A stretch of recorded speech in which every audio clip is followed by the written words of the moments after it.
The moon, in all her glory, was dying. Even those who knew nothing of the corruption could sense her decline. She had taken on a sickly glow that cast a light of dread and misfortune on New Orleans. The ignorant and the innocent could do nothing but look up at the source of that disquieting light with reverence and growing trepidation. Those untouched by the moon's first assault were beginning to turn. Panic began to spread, and alongside it came despair, exposing more hearts to the devastation of her pallid effervescence.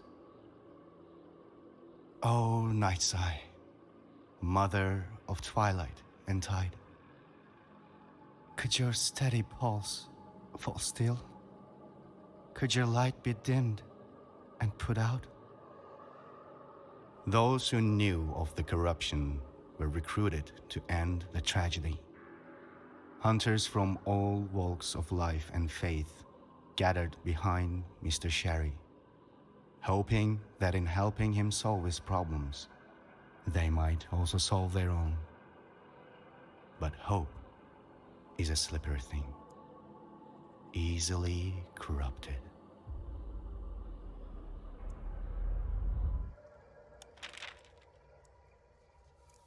Kevin Linus watched from the window of his home by the pond and the willow. Outside, Mr. Sherry waited beside the circle he had drawn in the dirt on so many moonlit nights before. He would not have to wait long. We're all slaves to habit and desire in the end. The sound of her footsteps preceded her grim silhouette, and Mary Ochankov walked straight into the circle without hesitation or greeting. The dirty, dripping bag in her hands began to burn first. Her clothes quickly followed, and as the screams began again, Kevin wept. He would scream with her, would share her pain, and stop the terrible cycle. But though he tried, no sound escaped his mouth. As the flames grew, twisting their way around Mary's neck, she suddenly snapped her head toward Kevin, a knowing, accusatory expression on her face, while Mr. Sherry looked on in sadistic glee. Mary crossed the ritual markings, sparks erupting where they broke, and ran toward the house. When she reached the door, she screamed and tore at the panels until her nails broke and bled. "Why didn't you help me?" she wailed. And then he woke up.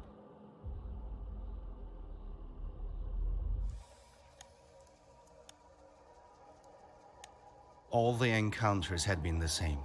The chase, the trails of blood, the confrontation and the defeat.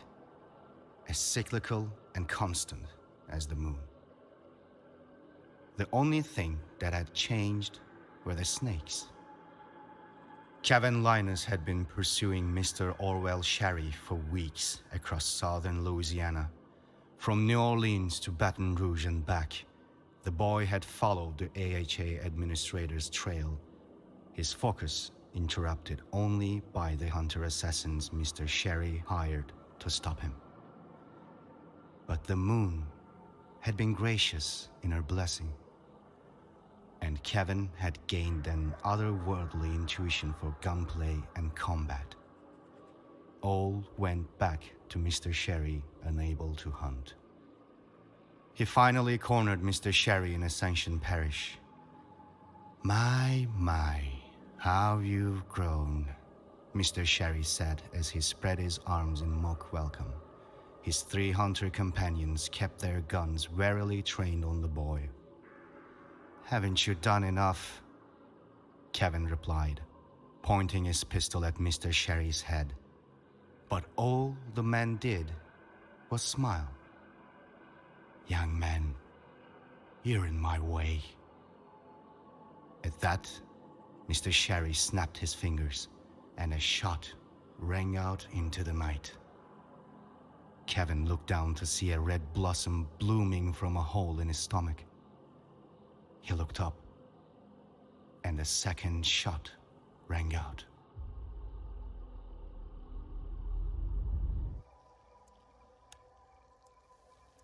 Kevin fell to his knees as he clutched his bloody stomach with a keening wail. "What a wonderful sound," Mr. Sherry said. "Truly fitting that it's the last thing anyone will hear from you." Mr. Sherry walked over to the boy and kicked him onto his back. Tears welled in Kevin's eyes as he groaned and convulsed. But when he moved his hands to expose the bullet wound, he found it had transformed from bloody blossom to writhing vista of protrusions and pulsing sores. And then, a snake slithered from his bloody sleeve. The snake was small, milky-eyed and covered in the blood and viscera of Kevin's flesh. Kevin ripped at the shirt, widening the tear to reveal a coiled brood of small snakes nested in the wound, as if just hatched scaly maggots uncoiling themselves from his flesh.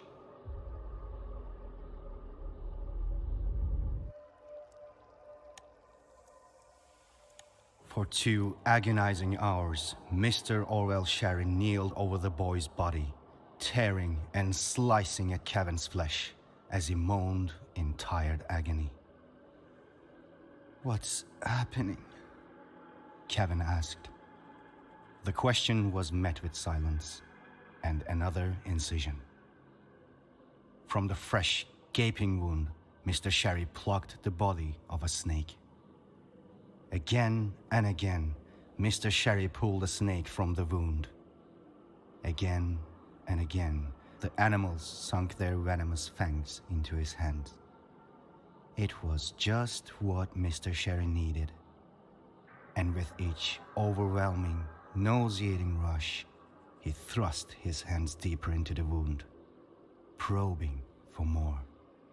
The largest snake came from the final incision, a bloody, jagged line from hip to heart. Mr. Sherry's assistants struggled to force it into a bag, and as it writhed, too powerful even for 3 hulking men, it clamped its jaws around the ankle of the tallest hunter.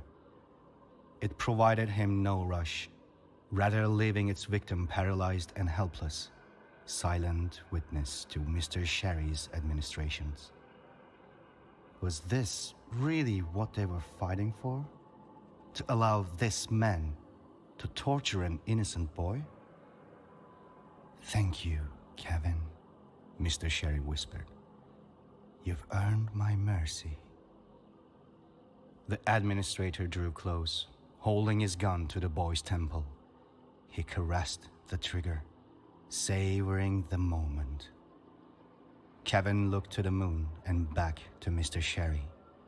With his last strength, he twisted his body and sunk his teeth into the man's wrist.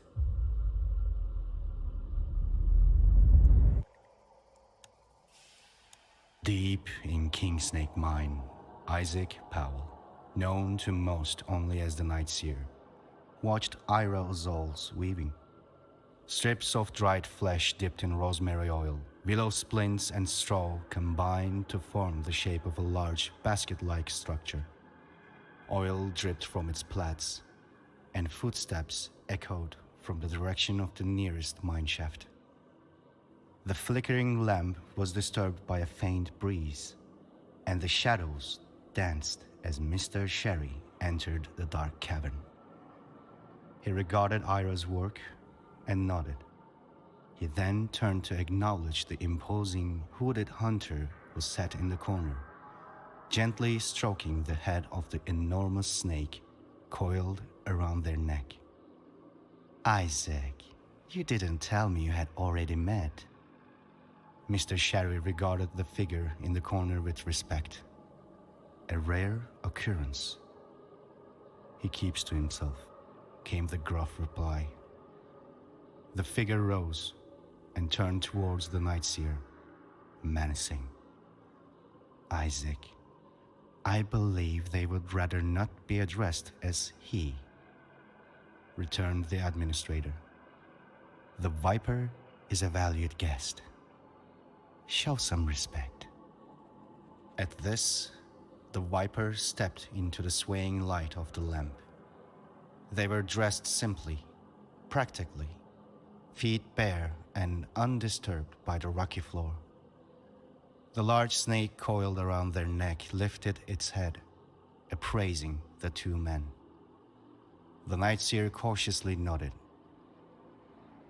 My apologies, Isaac said. We haven't had the opportunity to exchange many pleasantries. I was surprised to find the sinners were already involved. I've been looking for someone fit to the task for a long time. The sinners sent the Viper, and Mr. Sherry looked to the Viper to provide the name of the snake.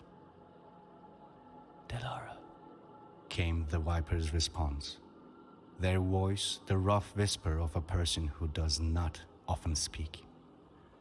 At the final syllable, the snake adjusted itself around the Viper's throat. Mr. Sherry nodded, then spoke again.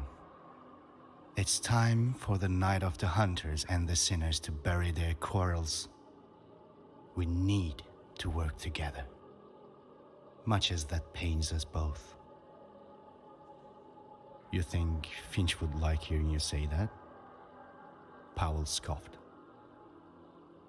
Isaac, you know I believe in your vision, but I must maintain my position with Finch until the time is right.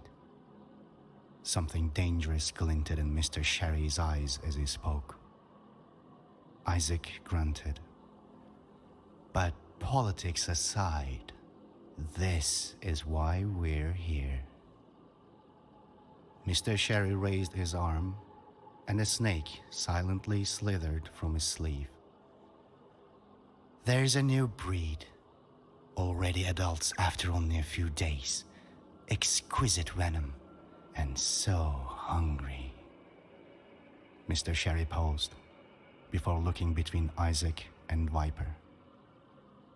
Simply insatiable. It was unclear if he was referring to the snake or himself. He smiled.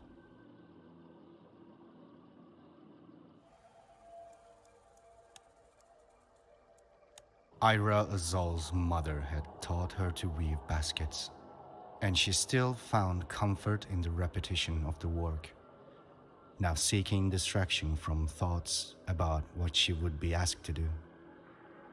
The Night Seer had trusted her with the task, much to the chagrin of Nadia, his most loyal acolyte. As the others argued and planned, Ira wondered about the relationship between Mr. Sherry and the Night Seer. Who was exploiting who? But she didn't really care. It was the Night Seer's vision that interested her. Until she found herself left alone with Mr. Sherry. He spoke. Ira, it's so nice to see you again. And with Mr. Powell, no less. Mr. Sherry's whisper set the night follower's skin on edge. She suppressed a shiver. Where Isaac goes, I follow, Ira responded firmly. The administrator smiled. I see he trusts you, said Mr. Sherry, intimately. He paused at that. We have a common goal. Almost finished with the structure, she began to check for unintentional gaps. And what goal is that? The administrator asked. You said you believed his vision. I heard you. I wouldn't think you needed to ask. Isaac Powell had told all of his acolytes what he'd seen. But Ira felt that something was missing, that he had kept something from them too terrible or too important to share freely. Mr. Sherry kneeled beside the altar and spoke. I see he didn't trust you enough to tell you either. Well, what if I told you I knew how to find out? He stood and offered her a hand. Come with me. Perhaps I can show you. With just a moment's hesitation, she took his hand.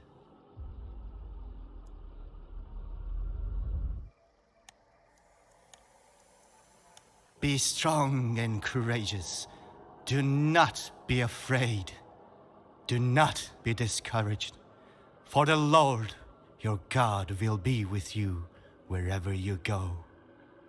Mary Burgess spoke the words into the stock of her Wetterly before looking to her partner. Cersei Elias looked back at her and murmured a quick amen before moving forward into the night. Cersei wasn't exactly religious, but with the mission ahead of them, any help, divine or otherwise, would be welcome. The moon was full and bright, and they moved slowly and surely. Mr. Sherry had introduced the two women after they had accepted his contract. Mary was easy to convince. The bayou was full of sin, and Mr. Sherry was a servant of the Lord. If there was someone after the administrator's life, then she would ask God for forgiveness and do what had to be done. Cersei was more difficult to convince. She was single-minded in her pursuit of the creature that had murdered her sister and stolen her skin. And as the last heiress of the Elias fortune, she did not care about gold or glory. Mr. Sherry used an old trinket, a locket with a portrait of Cersei's family, to earn a favor from the witch hunter. As Cersei and Mary threaded their way through the bayou, they ignored the familiar moans and shrieks of the grunts and hives that stumbled through the night, and the rustle of the armored's papery casing. But what caught their attention was a soft whimpering, human and suffering, from within a half-collapsed shack, camouflaged by rotten clumps of netting and earth. Cersei nodded at Mary, and they readied their weapons. This was the place, and their quarry clearly injured. They'd be done in time to take morning communion.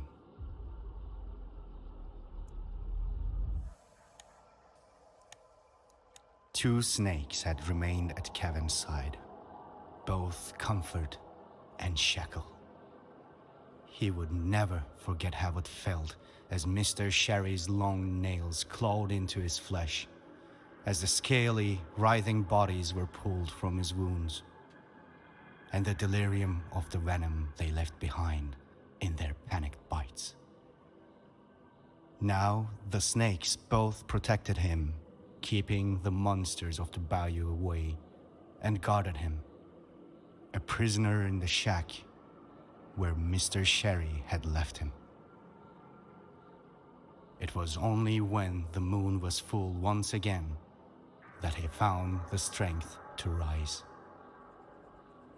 He staggered to the door, but when he pushed it, rather than swinging open, it creaked and fell off the hinges. The sound as it hit the warped boards of the porch took the two women lurking outside by surprise. Mary and Cersei looked at the boy, now silhouetted by the rotten frame, his face ruddy with tears and countless scars blemishing neck, face, and arms. Two snakes hissed at his ankles. Warily, the boy raised his pistol, the moonlight glinting off the clinking chain of bullet chambers. Cersei looked at Mary. This him? He's barely grown. She thought of her sister. Even Satan disguises himself as an angel of light. She began to raise her weapon when Kevin spoke. Mr. Sherry sent you, didn't he? Kevin slowly lowered his weapon. He hoped they would let him explain. Mary narrowed her eyes, but before she could respond, a strange silhouette filled the broken frame behind Kevin. A hooded figure with a large snake coiled around their neck. Enough. The voice that spoke was hoarse and raw.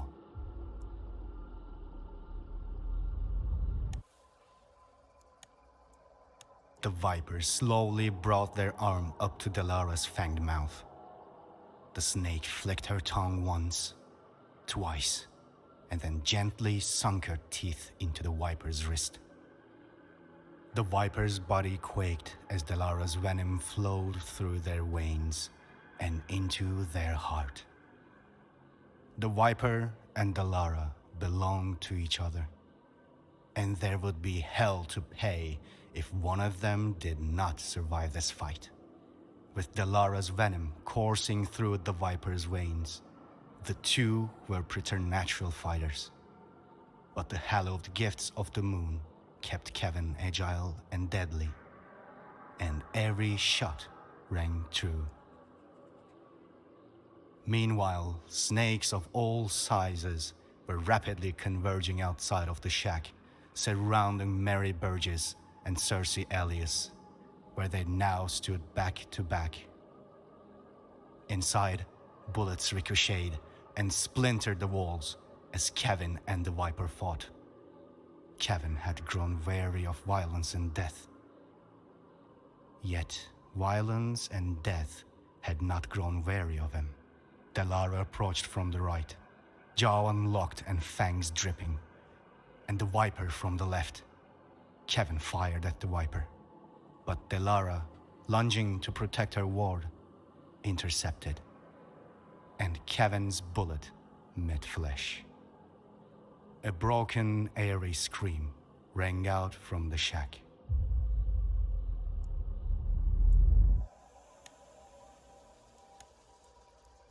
The vipers sat catatonic on the floor, where they had collapsed in worry and grief, cradling Delara in their arms. Cersei had applied a healing salve, and Mary had bandaged the wound and staunched the bleeding. But the damage had been done. As Delara sought comfort around the viper's neck, it was Mary and Cersei who set out to follow Kevin's trail. As they left, another visitor arrived. One of the moon's larger snakes, mottled brown, and the only survivor of the slaughter. The viper remained still as it approached, tongue tasting the air, slithering from right to left. When it reached striking distance, it paused. Its tongue tasted the air once more. Then it struck. But the viper was quicker, pushing one thumb down the snake's throat and gripping the head. The snake struggled to bite, its fangs dripping venom, but the viper's grip was too strong. The viper had been taught to respect predators, and that every predator has a weakness. This abomination was no different. Delara, let us feast. The viper moved quickly, taking the moon snake between their teeth and tearing, giving the smaller pieces to Delara. Then, with the now slack jaw of that snake, the assassin dug the fangs, still covered in venom, into their own neck. The effect was immediate. The viper heard conversations and screams as if of a crowd, reeling at the injection of raw experiential information. They heard Mr. Sherry convincing Kevin to join him in the circle. They heard the screams of those burned alive in Cherry's dirt circle. They heard Kevin crying and waking up from nightmares, and the screams of Mary Oshchankov. They felt Kevin's pain. It lasted only a few seconds, though it felt like hours to the Viper. And when it ended, the Viper finally understood. Kevin was not the enemy, and Mr. Sherry had to be stopped. The Viper rose to their feet and gently wrapped Delara around their neck once more. From a pouch at their side, they pulled a face shield made of wicker and placed it on their face. They would face many more snakes before they removed it.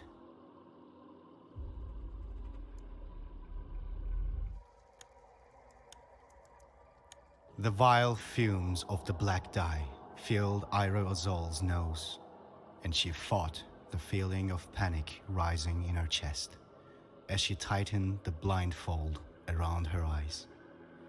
She did not know how Sherry had learned of the ritual, but immediately she could feel it had worked. As she wandered through the cool dark of her mind's eye, the visions began to come in bright, intense flashes. She stepped tentatively into the tub of black liquid, aware of the dye staining her legs and pooling in the surrounding mud. Pulling a razor from her pocket, she began to shred her robes and looked into the light. The truth of the Night Seer's vision was monstrous, and he had kept it from them all, pretending to a purpose to which he had no allegiance. Everything they'd done would bring pain and horror to those they loved, and she would say and do things she already regret. Ira cut at her right sleeve. It fell into the dye. The Night Seer following her own tracks. The razor cutting through her left sleeve. Mr. Sherry telling Isaac of her betrayal. The razor meeting with soft flesh. Isaac raising his gun to her head. Blood boiling in the gash and dripping into the inky black water. She retched again and wept.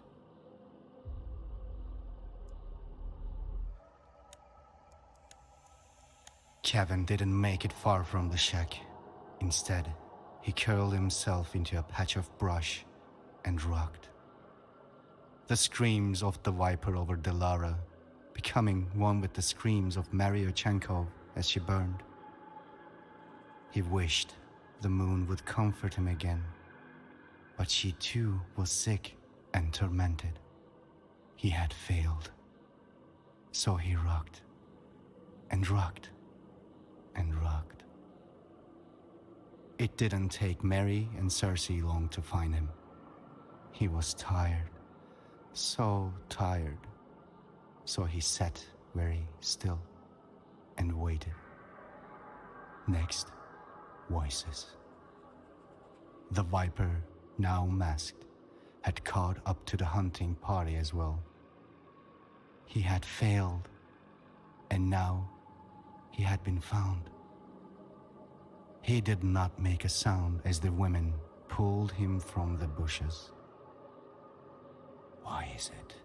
The Viper's rough whisper began, muted slightly by the wicker mask. That man wants you dead. Because I want to stop him. If I don't stop him, people will keep dying, and the moon will fall. How many have you killed? The Viper asked. None. I made sure none of them died. Kevin was vehement. The only blood on my hands will be his. The Viper looked to Mary and Cersei, nodding at the expression they found there. They lowered their weapons. Mary was the first to speak. Child, I cannot in good faith strike you down, knowing what I know now. The Viper had told her of their vision, and it matched what she had heard from the hunters Kevin had bested. The bastard was probably lying to me too. Let's go see what he has to say for himself. Cersei offered her hand to Kevin, and when he cautiously took it, hoisted him to his feet. The Viper picked up Delara and placed her once more around their neck. They nodded. To the mine.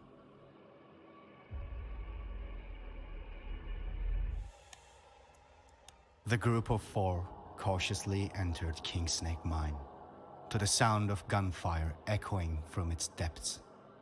Mr. Sherry had told only a handful of hunters about his sanctum. They paused, listening. But as they did, the gunfire stopped. Enter now and witness the end of the Night Seer, or go your own way. The voice echoing out from the mine belonged to none other than Ira Ozolz. The four looked at each other, then headed deeper into the mine. At a junction, in the flickering light of the oil lamps, they found Ira Ozolz and the Night Seer poised in a standoff with weapons drawn. They were both ragged from fighting, and bullet cases littered the floor. And what's all this about? Cersei asked. His vision is nothing but a means to send us all to hell. I will not let him corrupt another soul for his gain, Ira said. And Here she took a deep breath, clearly winded from the fight. I'm going to stop him. I will cut out this false seer's tongue, and we can continue our work, the Night Seer hissed in reply, eyes still fixed on Ira. And I see you brought the boy. The boy isn't our enemy, Cersei said, walking confidently towards the Night Seer. We've been lied to. Kevin felt a reassuring hand on his shoulder. It was the Viper. He took a step forward. Listen, okay? Mr. Sherry, we need to stop him. Kevin's voice grew more confident as he spoke. Stop me from doing what exactly? Everyone turned at the sound of Mr. Sherry's voice, but he was not in the room. A trick of the mine's acoustics. He must be deeper down. Kevin began to panic as visceral memories ripped through him at the sound, but he was not so shaken to forget the gun at his hip. And now he raised it, ready to face Mr. Sherry once and for all.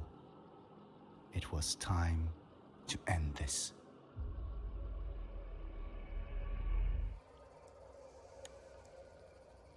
There was something in the mine, deep, trapped, keening with grief and rage. Never mind that Ira could not focus on the figures of Kevin or Mr. Sherry in her visions now. Both were blurry, hazy, blocked. Never mind that Isaac Powell had his gun trained on her and that 4 more arrivals had just complicated their standoff. That she could handle. But whatever was at the bottom of that mine, she wasn't sure any of them were prepared to handle that. The others continued their arguments, unaware Mr. Sherry buying time with meaningless words and empty smiles. Kevin stammering on about the moon, and that damn nun always quoting the Bible. Mr. Sherry was addressing them all. And what can this child give you that I cannot? Your honey words will no longer tempt God's children. Mary went to stand by Kevin's side. The boy was trembling, but he steeled himself for the fight. Cersei and the Viper joined Mary beside Kevin, forming a line against Mr. Sherry. But the devil gives excellent rewards, Mr. Sherry retorted. He looked at the 4 hunters before him and the 2 seers behind them. They were all talented hunters, and if they managed to work together, Mr. Orwell Sherry would lose his life. But if he had just 1 hunter on his side and a little time, he might make it out alive. Mister, please, whatever you're doing, whatever you have done, it can end here and now. Kevin trembled as he confronted the administrator once more. You're right, my dearest Kevin. It can, and it will. You'll help me more than you'll ever know. Farewell. And at that, he snapped his fingers again. From behind the four hunters, Isaac Powell moved his sight from Ira to Kevin and fired. And Kevin fell. In that moment, it felt as if time had stopped. The hunters froze in disbelief as Kevin's body crumpled to the ground. They did not try to stop Mr. Sherry and Powell as they ran towards the surface ward passage. The Viper fell to their knees and cradled Kevin in their arms. It was the dynamite lit by Mr. Sherry as he ran that brought them all to their senses. An explosion, a rumble, and a collapse. They were trapped in King Snake Mine.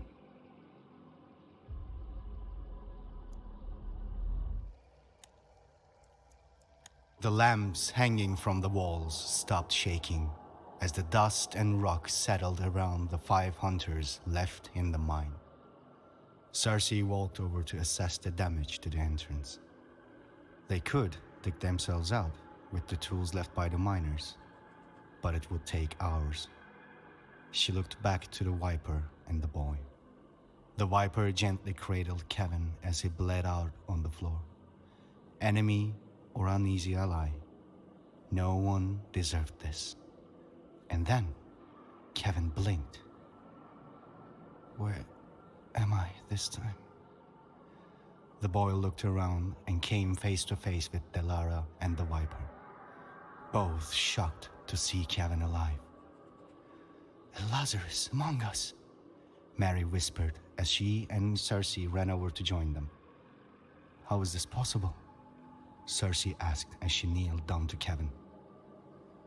She raised his head to observe his now mending wounds, bone and flesh popping in like a mushroom in bloom. The moon. I can't rest until she's better. Kevin closed his eyes, curling into the arms of the Viper as he healed. Linus isn't supposed to break promises. Delara curled her tail around the boy's arm in silent reassurance. The 3 hunters exchanged a determined glance. They had seen how cruel Mr. Sherry could be. We will help you end this, the Viper spoke, but all nodded in agreement. On the other side of the mine, Ira gasped. The thing in King Snake's depths was coming into focus. We'll have to fight soon. Get the boy to safety, Ira said as she reloaded her gun. What the? Cersei was interrupted by a piercing wail. Kevin, still healing, thrashed, trying to crawl away from the sound. He'd heard that scream of anguish countless times in his nightmares. What is it? The Viper pretended to be calm, but the rasp in their whisper gave away their worry. She's here. He couldn't say more. Something was coming to greet them from the depths